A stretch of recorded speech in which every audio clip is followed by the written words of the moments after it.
There was a world once, another world. A world of strength and power. And pride. It fell to pieces before the eyes of those who would have had it last forever. And there was a man in that world who thought that he could have made it last forever. If only he had been given the gold and knowledge and time.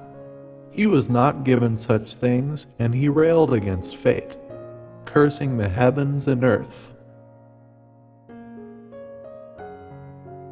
From the highest heights of his concrete tower and fortress, he watched as his last city went up in flames, destroyed by the evil things whose chains he himself had broken. The man admitted to himself that those things were evil, but whispered aloud, "I could have controlled them.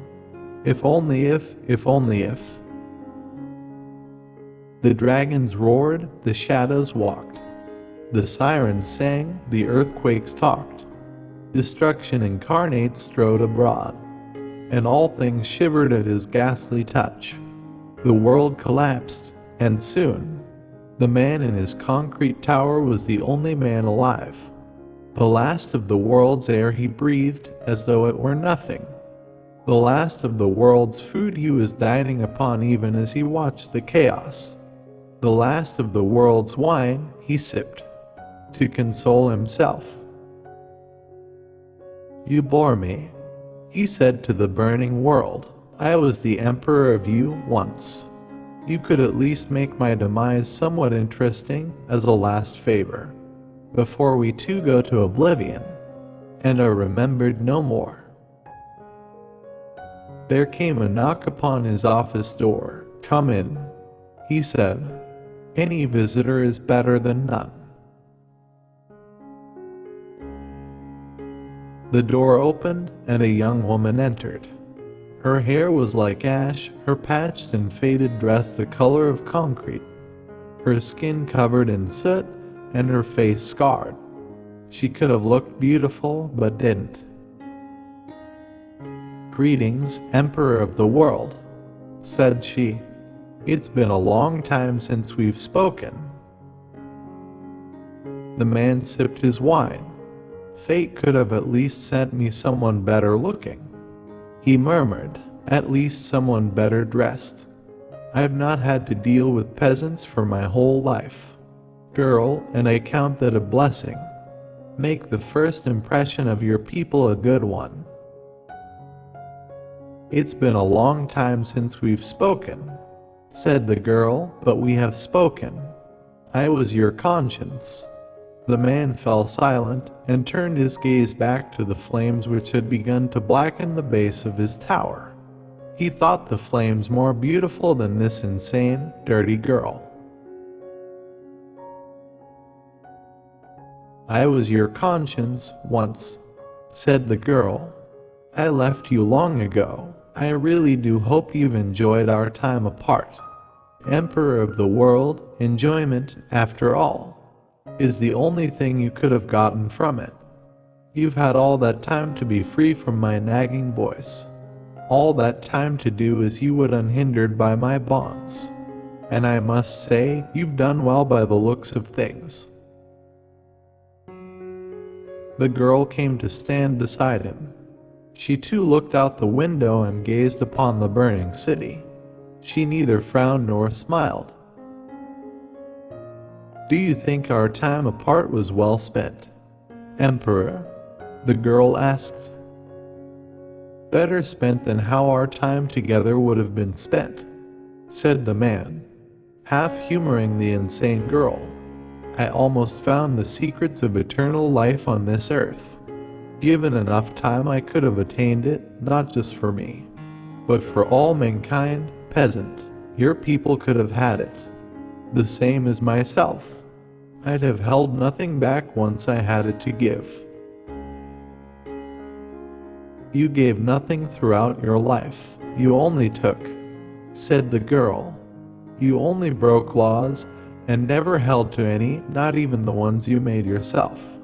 When you spoke to your people, when you spoke to your friends, there were only lies and half-truths in your mouth.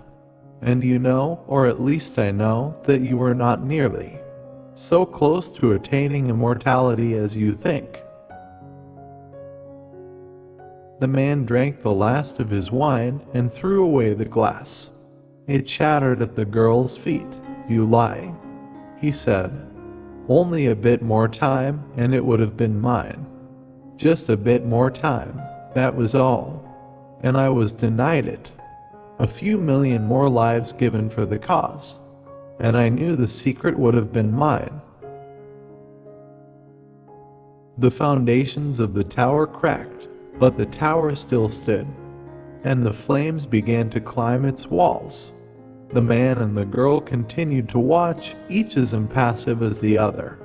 A dragon in the distance grew bored of tearing up the earth, and flew towards the tower, wondering if it would be fun to destroy. Still the pair watched in utter placidity. In the face of the apocalypse, little things such as the time until one's death ceased to matter. "Well," said the girl, "clearly you're not sorry for any of it." "Should I be sorry for taking the greatest and noblest course of action?" the man asked. "Yes," said the girl. "Why?" asked the man scornfully. "I never ask why," said the girl, "nor do I answer it. I only say what I feel. Sometimes that means I'm wrong, sometimes it means I'm not convincing. But that's just the way I am. I'm not human like you are. I can't change. Not for better nor for worse. So I only speak of what is, for better or for worse. And thus I said you should be sorry. Because you should be. But I can't tell you why. Because I don't know why.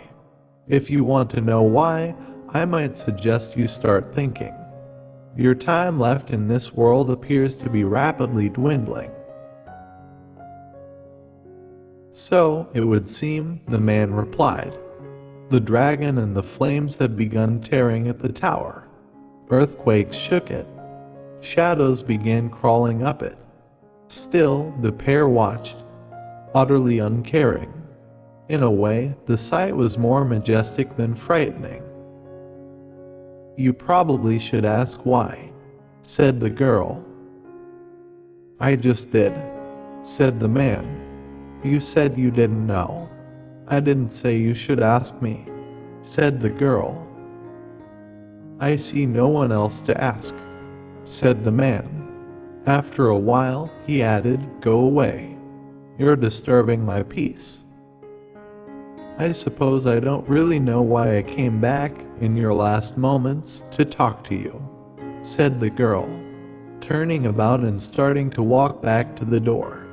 "I knew you were probably going to disagree with me like you usually have. But it doesn't really hurt anymore. There was nothing to lose by asking one last time.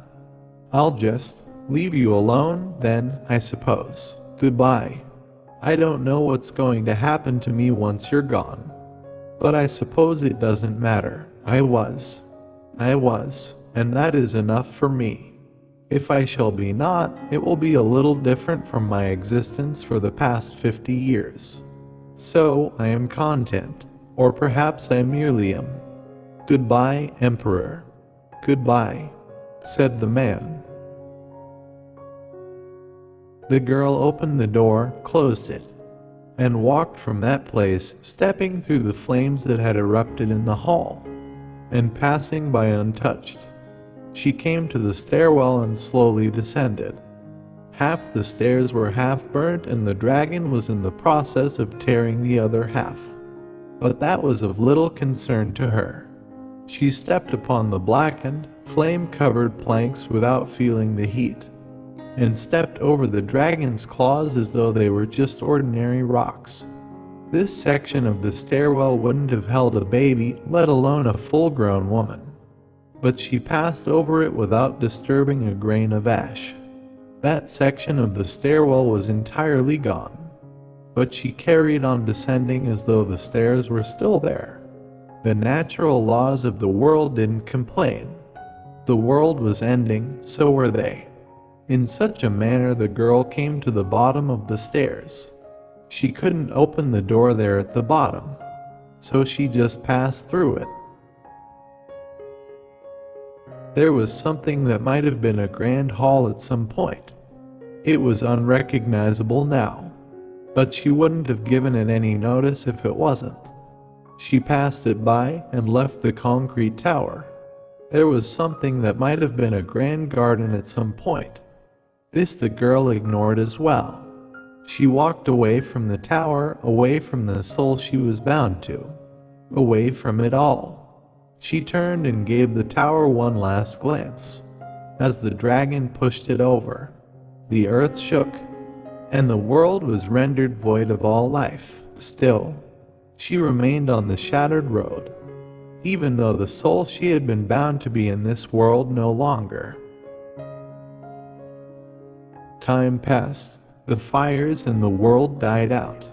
Still, she remained amongst the cold, dead ruins.